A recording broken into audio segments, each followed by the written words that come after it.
এটা একটা অভিশপ্ত খেলা যেটা দেখে আজ পর্যন্ত কেউ বেঁচে ফিরতে পারেনি। মেয়েটা কোনো কিছু চিন্তা না করে এই খেলাটা খেলার জন্য একটা ভিআর হেডসেট আর মাথায় পরে নেয়। সে মনে করে এগুলো সব বাজে কথা, তার আসলেই কিছুই হবে না। ঠিক তখনই খেলাটা শুরু হয়। খেলার নাম এসকেপ রুম। চলার সাথে সাথে সে নিজেকে একটা পাবলিক টয়লেটে খুঁজে পায়।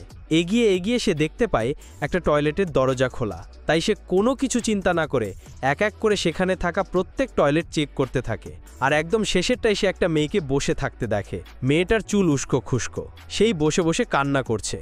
আর তার সাথে সাথে টয়লেটে বসে থাকা মেয়েটা একটা রহস্যময়ী হাসি দিয়ে তার দিকে ধেয়ে আসে। তাই মেয়েটা ভয় পেয়ে তার হেডসেটটা খুলে ফেলে। গেম থেকে সে বের হয়ে যায়। কিন্তু আস্তে টয়লেটের বিষয়ই হলো, একটু আগেও যেখানে সে নিজের রুমে বসে খেলাটা খেলছিল সেখানে থেকে সে বাস্তবেও একই টয়লেটে পৌঁছে গিয়েছে। জায়গাটা কোথায় সে কোনো কিছু বুঝতে পারছে না। গেমটা যেভাবে শুরু হয়েছিল বাস্তবেও তার সাথে ঠিক তেমনটাই হচ্ছে। জায়গাটা হুবহু শেষের গেমের মতো। একটু পরেই মেয়েটা ভেতর থেকে কারো কান্নার আওয়াজ শুনতে পায়। সে আবারও সেখানে চেক করতে যায়। সে প্রথম দরজা খোলে কিন্তু কাউকে খুঁজে পায় না। এইভাবে দেখিয়ে দরজা খোলে কিন্তু সেখানেও কেউ নেই, যাতে করে এবার সে বুঝে যায় আওয়াজটা একদম শেষের টয়লেট থেকে আসছে। তাই সে সাহস নিয়ে সেটা খুলতে যায়। কিন্তু অবাক করার মতো বিষয় হলো গেমের মতো এখানেও কেউ নেই। তাই মেয়েটা স্বস্তি পায়। কিন্তু ভেতরে একটা চাবি জোড়ানো দেখতে পাই। তাই সে যখন ওটা চেক করতে একটু সামনে যায় তখন শেষের টয়লেটের দরজার নিচে থেকেই বন্ধ হয়ে যায়। এখান থেকে বের হব অনেক চেষ্টা করে কিন্তু কোনোভাবে এখান থেকে বের হতে পারে না। তাই এই টয়লেটের নিচ দিয়ে যে ফাঁকা জায়গাটা আছে সে ওখান দিয়ে বের হতে চেষ্টা করে। কিন্তু তখনই উপরে তাকে দেখে একটা পিশাচিনী তাকে খাওয়ার জন্য দাঁড়িয়ে আছে। আর এখানেই গেমটা শেষ হয়ে যায়। বাস্তবে লাইফে দেখা যায় মেয়েটা আসলে তার ঘরে অবশেষে ছিল, কিন্তু সম্পূর্ণটাই ছিল সেই গেমেরই অংশ। তো মেয়েটা এখন আর বেঁচে নাই। আর এইভাবে এই অভিশপ্ত গেম তার প্রাণ কেড়িয়ে নেয়। তাই সাবধান থাকবেন, এর মতো না হলে কিছু কিছু গেম আছে যেগুলো শুধু মানুষের জীবনকে একদম ধ্বংস করে দেয়।